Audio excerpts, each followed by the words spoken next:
Hello प्यारे बच्चों, हम आज आप सभी के लिए, वो भी क्लास 10th के बच्चों के लिए एक नए पहल की शुरुआत करने जा रहे हैं। ख़ास करके हम उन बच्चों के लिए जो हमारे बच्चे जो उर्दू नहीं लेना चाहते हैं या उनको उर्दू बहुत टफ़ लगता है, उनको उर्दू बहुत मुश्किल लगता है। ऐसे मेरे बच्चे जो हैं वो उर्दू जो ऑप्शनल आपका सब्जेक्ट होता है, तो आप उसको उर्दू छोड़ते हो, उसकी जगह आप दूसरा सब्जेक्ट लेना चाहते हो क्योंकि वो उर्दू आपका बहुत वीक होता है और आप उसमें बहुत इंटरेस्टेड होते हैं, इसीलिए आप उर्दू को नहीं लेना चाहते हैं। तो ठीक है प्यारे बच्चों, इसीलिए हमने आपके लिए एक नई पहल की शुरुआत की है। हमने सोचा कि अपने 10th के बच्चों के लिए कुछ नया काम किया जाए। तो हम ये जो आप लोगों को बच्चों स्क्रीन पे दिखाई दे रहा है, तो इसीलिए हमने आपके लिए शुरुआत करी प्यारे बच्चों। तो आप लोग इसमें अच्छे से मन से पढ़िए और अपने क्लास के और अपने ग्रुप के, अपने आसपास के और दूसरे स्कूल के बच्चों को भी कहिए कि वो इस ग्रुप से जुटें, ताकि हमारी जो ये एक मिशन हम ले करके चल रहे हैं उसमें कामयाब हो सकें और आपके लिए भी अच्छा हो सके। ठीक है प्यारे बच्चों, तो पहले हम आपको दिखा रहे हैं, ये जो आपको दिखाई दे रहा है स्क्रीन पे, क्लास 10th, ऊपर ही हमने इसीलिए लिख दिया है कि class 10th UP board Urdu. ये जो है प्यारे बच्चों, ये आपका पूरा सिलेबस है।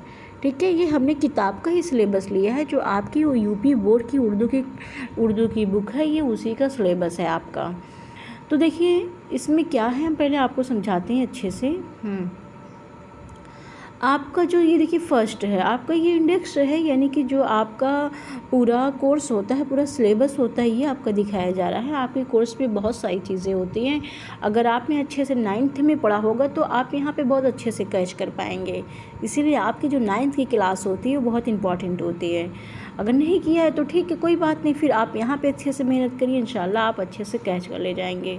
देखिए प्यारे बच्चों, ये है आपका, इसमें कुछ पार्ट करके दिए रहते हैं, इसमें कुछ हिस्से करके दिए रहे हैं। हम आपको वो हिस्सा दिखाते हैं।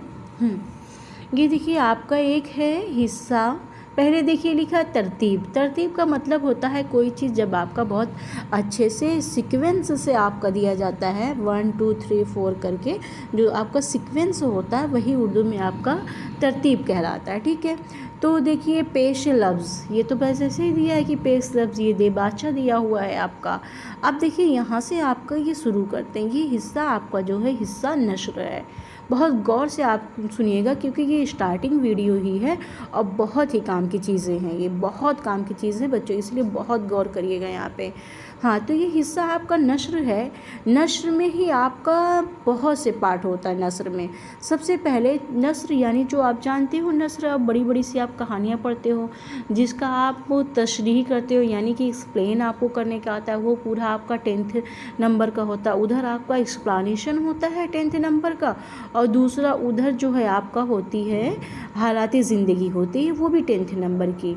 और बहुत सारे से इसमें जो सवाल जवाब, मुख्तसर जो सवालों के जवाब होते हैं, वो भी आपका 10th नंबर का होता है। कहने का मतलब है इस किताब से आपको बहुत कुछ मिलेगा, पूरा आपका इसी से मिलेगा ही। तो ये जो आपका हिस्सा नस्र देख रहा है, इसमें आपके कई पार्ट होते हैं। ये है आपका नावल, ठीक है, और देखिए सब नस्र का हिस्सा है बच्चों। ये है आपका इंशाइया, ये है आपका अफसाना, और ये है आपका खाका। हाँ, नीचे और भी है आपका मज़ामीन, ये भी आपका नस्र में ही आता है। देखिए नावल है, इंशाइया है, अफसाना है, खाका है और ये मज़ामीन है, ये सब आपका उर्दू नस्र में आ रहा है। यानी कि आपका जो ये डिवाइड है, ये जो आपका सिलेबस डिवाइड है, वो पूरे 2 हिस्से में डिवाइड किया गया है। एक है आपका ये जो है उर्दू नस्र, जो हमने आपको दिखाया है ना, ये उर्दू नस्र है आपका, और जो दूसरा हिस्सा है आपका, ये है आपका उर्दू शेर है आपका। क्या है आपका? उर्दू शेर है। दूसरा हिस्सा है आपका उर्दू शेर है, यही है पूरा हिस्सा। और जो है, हाँ, ये मैं आपको दिखा रही हूँ, ये है आपका, ये शेर का भी ये भी हिस्सा है, ये भी आपकी गज़ल का ही। इसमें देखिए जैसे हमने आपको यहाँ पे बताया था कि जो नस्र होती है, वो नस्र में आपका कई पार्ट हैं। आपका नावल है, आपका इंशाइया है, आपका अफसाना है, आपका खाका है, आपका मज़ामीन है। ठीक है, और देखिए ये हिस्से नस्र की बात हो रही है ना, ये हिस्सा नस्र की ही बात हो रही। अब जो दूसरा आपका हिस्सा, वो हिस्सा शेर जो आपका है, इसमें भी देखिए कई टाइप के कई पार्ट होते हैं इसमें। देखिए इसमें जो पहला, सबसे पहले ये जो आपका शेर दिख रहा है ना बच्चों, ये आपका गज़ल है। क्या है आपका? गज़ल है। गज़ल के बाद आपको जो ये दिखाई दे रहा है, ये आपका नज़्म है। यानी जो आपका शेर होता है वो भी कई शक्ल में होता है, यानी कि उसमें कई सारी आपकी सिन्फ होती है। जैसे देखिए आपका ये शेर है, फिर ये आपका नज़्म हो गया। ठीक है, नज़्म में आपकी बहुत सारी नज़में, अभी हम आपको अच्छे से एक्सप्लेन करेंगे क्या क्या है। ये आपकी बहुत सारी नज़में हो गई। ठीक, अब नेक्स्ट जो है आपका, एक मिनट, जी हाँ, नेक्स्ट जो है आपका, ये भी देखिए, ये क्या है आपका, ये भी आपका आ रहा है कसीदा आ रहा है, ये भी आपका हिस्सा शेर में ही आ रहा है। ये आपका मरसिया आ रहा है, ये भी आपका हिस्सा शेर में ही आ रहा है। ये आपको रुबाई आ रहा है, ये भी आपका हिस्सा शेर में आ रहा है। ठीक है प्यारे बच्चों, तो इतनी चीज़ें हैं आपकी, 2 पार्ट हैं। बस आपको ये गौर करना है कि जो आपके सिलेबस का पार्ट है वो 2 पार्ट है, 2 पार्ट है। यानी कि क्या क्या था बताया आपको, एक है आपका हिस्सा नस्र और दूसरा है आपका, यहाँ पे जो हमने दिखाया वो दूसरा है आपका ये वाला, ये दूसरा हमने दिखाया आपको हिस्सा शेर दिखाया। तो आपका उर्दू का 2 पार्ट है, लेकिन इस पार्ट में भी अलग अलग पार्ट डिवाइड करे गए हैं। यानी देखने में तो वो नस्र की ही सूरत में लगेगा। जैसे यहाँ पे नावल है, इंशाइया है, अफसाना है, खाका है, मज़ामीन है। ये आप जब पढ़ेंगे ना, तो जब आप मतलब जब आप चैप्टर टू चैप्टर आप इसको देखोगे ना, तो आपको लगेगा कि ये एक ही जैसा दिख रहा है। सारी नस्र आपको एक ही जैसे दिखती है, लेकिन वो चीज़ें बच्चों अलग होती है। और आपका जब एक्सप्लेन करने का, यानी कि तशरीह करने का जब आता है, वो कभी आपको पता है कैसे पेपर में देते हैं वो, कभी आपको उसने नावल से उठा लिया, एक क्वेश्चन से आपको दे दिया। बोर्ड की बात कर रहे हैं हम, सिर्फ बोर्ड को ही देख करके ही आपको पढ़ाएंगे, क्योंकि बोर्ड के एग्ज़ाम में आप अच्छे नंबर स्कोर कर सको, यही मेरा मकसद है। ठीक है, तो जो बोर्ड के एग्ज़ाम में क्या करते हैं, कभी आपको तशरीह करने के लिए दे देते हैं, कभी आपको यहाँ पे उन लोगों ने नावल तशरीह करने के लिए दे दिया, कभी आपको यहाँ पे इन लोगों ने खाका दे दिया यहाँ पे, और कभी इंशाइया में से ही कोई सबक दे दिया।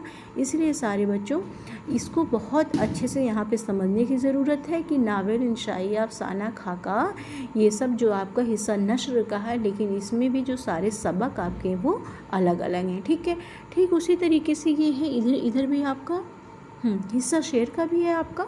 यहाँ पे भी आपको पता है क्या करता है बोर्ड एग्ज़ाम में, कभी आपको इसने नज़्म का दे दिया कोई हिस्सा, मान लीजिए हाली की देखिए मुनाजात दे दी, कभी यहाँ पे इसने इकबाल का दे दिया, इकबाल की गज़ल दे दी तशरीह करने के लिए।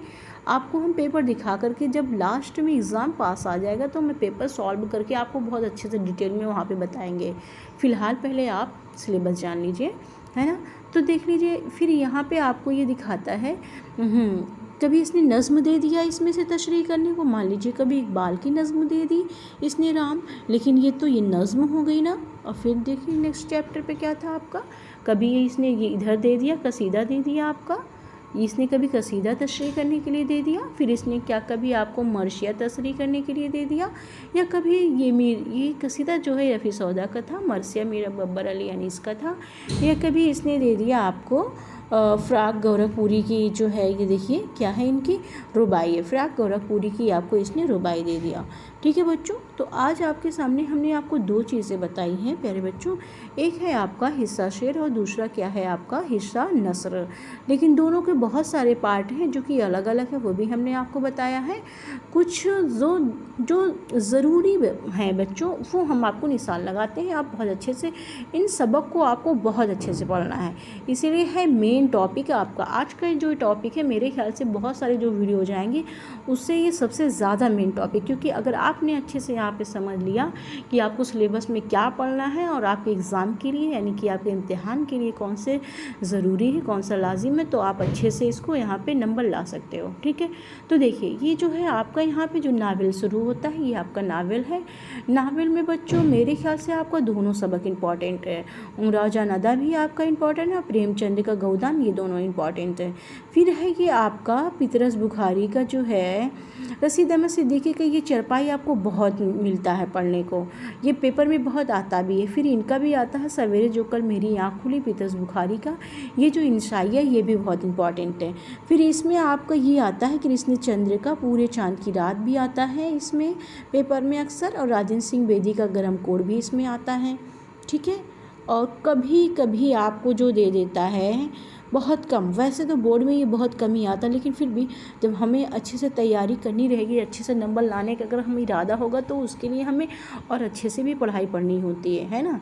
अगर हम यूँ ही पढ़ें कि बस हमने पढ़ लिया और नंबर हमें आ गए हमारे जैसे, बस हम पास हो गए, तो इस मकसद से पढ़ेंगे तो फिर हम थोड़े ही पढ़ेंगे। लेकिन अगर हम ये इरादा करके चलेंगे कि हमें कम से कम हमें 80 से 95 तक नंबर लाना है, ठीक है, तो उसके लिए हमें अच्छे से तो पढ़ना ही पड़ेगा बच्चों, ठीक है। तो ये देखिए जैसे ये है आपका, ये भी इम्पॉर्टेंट है, हिंदुस्तानी एहतेसाम हुसैन का हिंदुस्तानी तहज़ीब के अनाशिर, ये भी सबक आपका बहुत इंपॉर्टेंट है। तो ये इसकी स्क्रीनशॉट ले लीजिए, ये सारे मैंने जो आपको सबक लगाए हैं ये बहुत इंपॉर्टेंट है, इसको बहुत अच्छे से आपको पढ़ना है, ठीक है। तो नेक्स्ट है आपका, मैं दिखाते हैं हम आपको। बच्चों ये आपका हिस्सा शेर होता है ना, वो बहुत तफसील है इसमें, यानी कि ये बहुत लॉन्ग है, इसमें जो आपका सिलेबस है वो बहुत लॉन्ग होता है। तो इसमें हम थोड़ा सा एग्ज़ाम को ही देख करके पढ़ाएंगे। देखिए जैसे कि ये जो नज़में हैं, हाँ नहीं ये जो गज़लें हैं आपकी, ये सारा जो गज़ल है ऊपर का दिखाई दे रहा है, ये इकबाल की सितारों के आगे जहाँ भी और भी हैं, एक मुअम्मा है समझने का ना समझाने का, और जेहल खिर्द ने ये दिन है दिखाई, ये भी मैंने पेपर में देखा है कि बहुत आता है, ठीक है, ये भी है। और है आज भी काफ़िला इश्क का रवां था, ये जो आपका फ़राक गोरखपुरी का है, आज भी काफ़िला इश्क का रवां था, सितारों के आगे जहाँ और भी है जुस्तजू है कि खूब से जहर खिदने ये दिन दिखाया, घट गए इंसान बढ़ गए सारे, ऐसे कुछ है, ठीक है। तो ये है आपका, ये इधर ये इंपॉर्टेंट है। फिर इधर आप नज़्म में अगर देखेंगे बच्चों, तो नज़्म में जो है आपका रोटी नामा, ये तो अच्छी नज़्म है ही, बहुत इजी भी, आप अच्छे से पढ़ लेंगे। फिर इधर है आपका गुलजार वतन, हाँ दुर्गा शाह का ये गुलजार वतन, ये भी आपको पेपर में देता है, और नई तहज़ीब भी आपको देता है ये पेपर में। और क्या है बच्चों, इसमें अक्सर मैंने बहुत सारी चीज़ें इंपॉर्टेंट देखी है, लगभग सब इसमें इंपॉर्टेंट होता है। ईस्ट इंडिया कंपनी के फर्जंदों के नाम भी आता है, चकबस कश्मीर भी आता है, ठीक है, ये सब आता है। और ये सुख की तानी, ये सब थोड़ा मैंने कम ही देखा है, ये भी हमने थोड़ा सा कम ही देखा है, लेकिन ये सब जो है इकबाल का राम, ये भी बहुत आता है। ये जो निशान जितना भी लगा रहे हैं ये सब आपके इम्पॉर्टेंट है, ठीक है। फिर नेक्स्ट आते हैं हम, क्या बचा हमारा, ये बचा है, ये किसका बचा हुआ है, कब्र भी बहुत आता है बच्चों, और है अली सरदार जाफरी का मशरिक़ व मगरिब भी आता है। फिर देखिए इसमें से तो एक पार्ट ज़रूर देगा, क्योंकि कसीदा और आपका जो मरसिया है ये एक होता है, जानते हैं बच्चों, जब पेपर पास आएगा ना तो हम आपको एक चीज़, एक ट्रिक बता देंगे हम आपको ट्रिक ये बताएंगे, क्योंकि आपको पता है कि कसीदा और मरसिया पूरे सिलेबस में बस आपका एक एक ही है, एक आपका यहाँ पे कसीदा होगा, कि आपका एक यहाँ पे मरसिया होगा। तो जानते हो जब आप पेपर सॉल्व करोगे, जैसे इस बार का जो पेपर होगा, पिछली बार मान लीजिए अगर आपका कसीदा आया है, ठीक है, क्योंकि जो बहुत सारे पार्ट हैं उस पार्ट में से आपको एक एक वो कंपलसरी देगा करने को।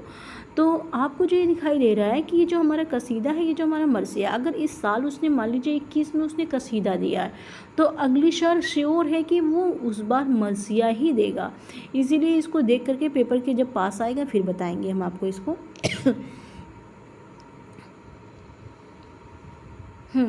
तो फिर ये क्या,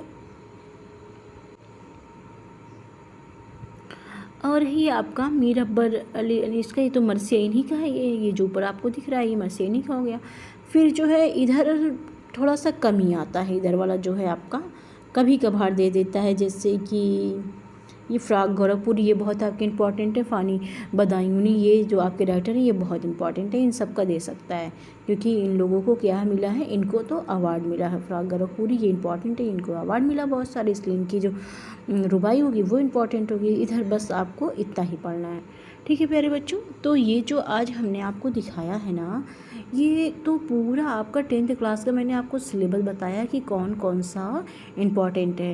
लेकिन हाँ बच्चों, एक चीज़ है, कोरोना की वजह से जब गवर्नमेंट ने 30% सिलेबस को कम कर दिया है, तो कुछ सिलेबस हो सकता है आपका इसमें से चेंज हुआ होगा, चेंज नहीं हुआ होगा मतलब वो लेस कर दिया हो गया होगा, कम कर दिया होगा, लेकिन ठीक है फ़िलहाल वो कहा गया होगा। लेकिन हमें तो नहीं लगता कि पेपर में वो इस तरीके से पेपर भी बना के देगा जो वो कम किया होगा। इसीलिए बच्चों हमने जो जो आपको इम्पोर्टेंट निशान बताया है अभी आपको बस अच्छे से वही सब पढ़ने हैं।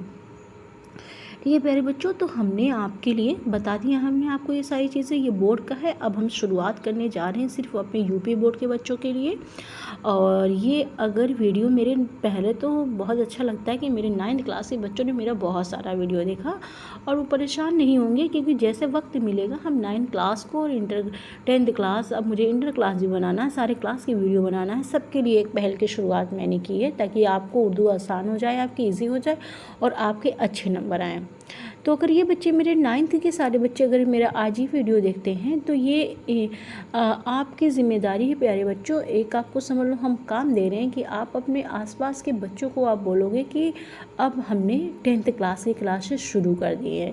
तो सारे 10th के जो बच्चे होंगे आप उनको फॉरवर्ड कर दीजिएगा, चाहे वो आपके घर के हों, चाहे वो आपके स्कूल के, चाहे आसपास के कहीं के हों, ठीक है, चाहे आपके फ्रेंड सर्किल में कोई भी हो, आप उनको ये वीडियो बच्चों प्लीज़ ज़रूर फॉरवर्ड करो कि अब 10th क्लास की क्लासेस शुरू हो गई हैं और उनसे भी सब्सक्राइब करने के लिए कहो, क्योंकि इंशाल्लाह मेरी पूरी कोशिश रहेगी इंशाल्लाह कि हम आपको बहुत अच्छे से अच्छे ढंग से पढ़ाएंगे। और बाकी जो भी कमी लगती है आप कमेंट में मुझे ज़रूर बताइएगा, हम कोशिश करेंगे बहुत अच्छा से अच्छा आप करने की। प्यारे बच्चों, एक नई पहल की शुरुआत की गई जिसमें आप सभी का साथ बहुत ज़रूरी है। मैंने भी सोचा है कि आपके लिए अच्छा करने के लिए, तो आप लोग बच्चों चैनल को खूब सब्सक्राइब करो, लाइक करो और प्लीज़ बच्चों कमेंट में अपना नाम, अपने कॉलेज का नाम, अपनी डिस्ट्रिक्ट का नाम, आप कहाँ से हैं ज़रूर लिखो।